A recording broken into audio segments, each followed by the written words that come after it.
तो चलें इस पर बात कर लेते हैं। माहिर कानून शहबाज खोसा साहब ने हमें ज्वाइन किया है। Thank you so much Shahbaz साहब फॉर ज्वाइनिंग अस। ये बताइएगा कि इस्लामाबाद हाई कोर्ट ने ट्रायल कोर्ट का जो फैसला था साइफर केस के हवाले से, उसकी गुमशुदगी के हवाले से, वो कलअदम करार दे दिया है। जो 10 साल सजाएं थी वो भी कलअदम करार दे दी हैं।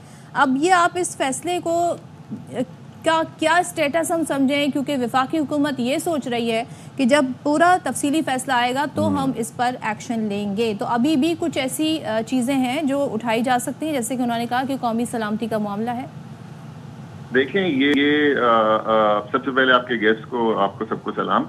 ये एक नेशनल सिक्योरिटी का मामला इन्होंने बनाने की कोशिश जरूर की है, मगर एक्चुअली तो ये एक मुल्क की खुद मुख्तारी का मामला था कि जहां पर एक हमारे अपने सफारतकार ने हमारी अपनी फॉरेन मिनिस्ट्री को रिपोर्ट किया कि अमेरिका में एक बैठे हुए डिप्टी सेक्रेटरी ने हमें तड़ी लगाई है कि अगर आप इमरान खान को फारिग नहीं करोगे तो आपके और हमारे ताल्लुकात खराब हो जाएंगे।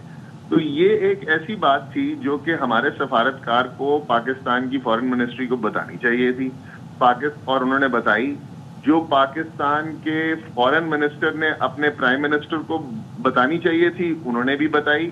इस पर 2 नेशनल सिक्योरिटी काउंसिल्स की मीटिंग हुई जिसमें फौज के आला सरबराह बैठे और उन सब ने इसको एंडोर्स किया। एक हुई इमरान खान साहब जब प्राइम मिनिस्टर थे 31 मार्च 2002 को, जिसमें उन्होंने कहा कि ब्लेटेंट इंटरफेरेंस हुई है पाकिस्तान के मामलात में, अंदरूनी मामलात में।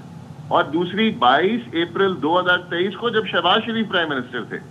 तो जब ये बात हो गई कि किसी मुल्क को हमारी खुद मुख्तारी में दखल अंदाजी देने की कोई हक नहीं है, तो इसमें ऐसा कौन सा पैगाम था जिससे पाकिस्तान की ताल्लुकात अमेरिका से या किसी भी मुल्क से खराब होने के चांसेस थे। ये अगर केस हर तरीके से भी साबित हो जाता तब भी ये सजा के काबिल नहीं था। अच्छा शहबाज साहब, इसमें एक नुक्ता जो उनकी जानिब से दिया गया है कि वो ये कहते हैं कि जी साइफर एक ऐसा डॉक्यूमेंट है कि जिसको डिकोड करने के लिए हर मुल्क में, हर वजारत खारजा जिस भी मुल्क की हो, वहाँ पर अफसरान होते हैं स्पेशली डिप्यूटेड कि जो उसको डिकोड करते हैं, सिफारती लैंग्वेज होती है उसको वो करते हैं। अब वो कहते हैं कि जी इसकी 3 कॉपीज़ थी, एक गई आर्मी चीफ के पास, एक गई सदर मुमलिकत के पास, एक गई वज़ीर आज़म हाउस में। अब उसमें से एक कॉपी जो वज़ीर आज़म हाउस वाली थी, वो कॉपी जो है वो मिस हो गई है, गुम हो गई है, उसका पता नहीं है कि वो कॉपी गई कहाँ, किसके हत्थे लग गई। तो बेसिकली ये जो केस उन्होंने बनाया वो साइफर गुमशुदगी के मामले के हवाले से था। अब इस नुक्ते पर बैरिस्टर अकील साहब ये फरमाते हैं कि असल मामला ये है कि खुफिया दस्तावेज़ात थी और वो जुटलाया नहीं जा सकता कि उसकी कॉपी गायब है। इस नुक्ते की इंपॉर्टेंस क्या है अगर लीगल पॉइंट से हम बात करें? देखें, अगर इस नुक्ते की इंपॉर्टेंस थी तो जिस तरह आप फरमा रहे हैं कि साइफर की 3 कॉपियां थी, तो इनको चाहिए था कि बाकी 2 कॉपियों में से कोई कॉपी पेश कर देते। इन्होंने तो इतनी तकलीफ नहीं की कि ये कोई भी उसकी कॉपी, कोई भी उस साइफर का वर्जन, ये साइफर को ही प्रूव कर सकते। साइफर को भी इन्होंने प्रूव नहीं किया है। तो अगर आप प्रोसिक्यूशन में, अगर आपका सिर्फ यही मकसूद था कि आपने मुल्क के फॉर्मर प्राइम मिनिस्टर को अंदर ही करना था, तो वो तो आपने कर दिया, और उसका आपने बयानिया खराब करना था तो आपने वो कोशिश जरूर की। मगर आपने अपने केस पे क्या कोशिश की? इस केस में आपको याद होगा कि इसमें तो आपकी इमरान खान साहब को उनका अपना वकील भी नहीं करने दिया गया। उनके वकील की जगह सरकारी वकील को इमरान खान का वकील बनाकर फाजिल अदालत में खड़ा किया।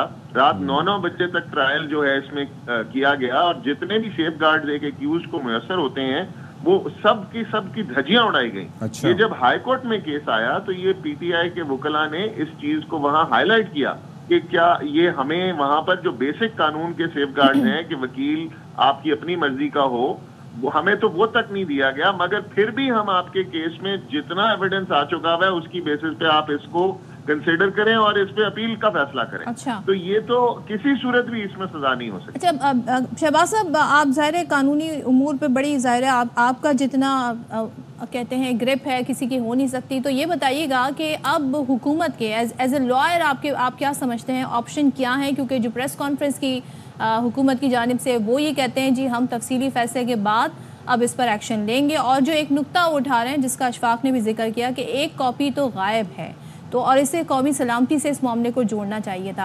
ऑप्शंस क्या है हुकूमत के पास? ये देखें ये रूल्स ऑफ बिजनेस के अंदर कोई प्राइम मिनिस्टर का काम नहीं है कि वो प्राइम मिनिस्टर हाउस की दस्तावेजात को अपनी जेब में संभाल के फिरे या वो किसी सेफ में रख के फिरे। इसके लिए तो आपको फिर उस वक्त के मिलिट्री सेक्रेटरी साहब को बुलाना चाहिए था, उस वक्त और लोगों को भी एक्यूज बनाना चाहिए था जिनकी रिस्पॉन्सिबिलिटी थी सेफ कस्टडी ऑफ डॉक्यूमेंट। और क्या आपने वो डॉक्यूमेंट जो आपके पास कॉपी थी, सरकार जाहिर बात है इस वक्त शहबाज शरीफ साहब की और उस वक्त भी इन्हीं की थी, पीडीएम गवर्नमेंट थी, तो इनको चाहिए था कि वो साइफर की कॉपी तो दिखाते लाके कि ये साइफर की कॉपी थी। और खाली साइफर की कॉपी जो है इसका होना इससे कोई नहीं, इसके लेटर के मंदरजात से किसी एनिमी कंट्री को फायदा पहुंचना या फ्रेंडली कंट्री के साथ रिलेशनशिप खराब होना मकसूद था।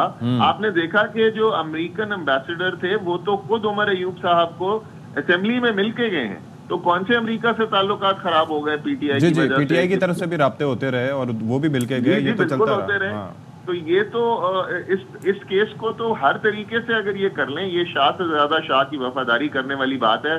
और इसी तरह के लोगों ने ये इस तरह के भोंडे केसेस बनाकर किसी की ईगो और अना को सेटिस्फाई करने की जरूर कोशिश की है, मगर इसमें कोई एक्चुअल क्रिमिनलिटी नहीं है। अच्छा, एक चीज ये बताइए कि अब व्हाट आर द ऑप्शंस? ये हम वही बार पूछ रहे हैं आपसे कि तहरीरी फैसले के मुंतजर हैं। आपको पता है कि कहा जाता है कि तहरीरी फैसले में कई चीज़ें ऐसी लिखी जाती हैं और इसीलिए उसका इंतज़ार किया जाता है। अब आगे हुकूमत के पास ऑप्शंस क्या है? सुप्रीम कोर्ट में इस मामले को लेके जाएंगे या क्या कर सकते हैं आपकी नज़र में? जी, सुप्रीम कोर्ट में ये एक दफा पहले बेल की हेयरिंग हो चुकी हुई है और इसमें जस्टिस सरदार तारिक और मंसूर अली शाह साहब और जस्टिस अतर मनीला साहब ने इसको सुना था 22 दिसंबर 2023 को। और उसकी अगर आप ऑब्जर्वेशन ही पढ़ लें तो आपको इस केस का पता चल जाएगा। ये पहले भी सुप्रीम कोर्ट से मुंह की खा चुके हैं और ये दोबारा अगर इनकी है तो सौ बिस्मिल्लाह जाए। ऑल राइट जी, थैंक यू सो मच।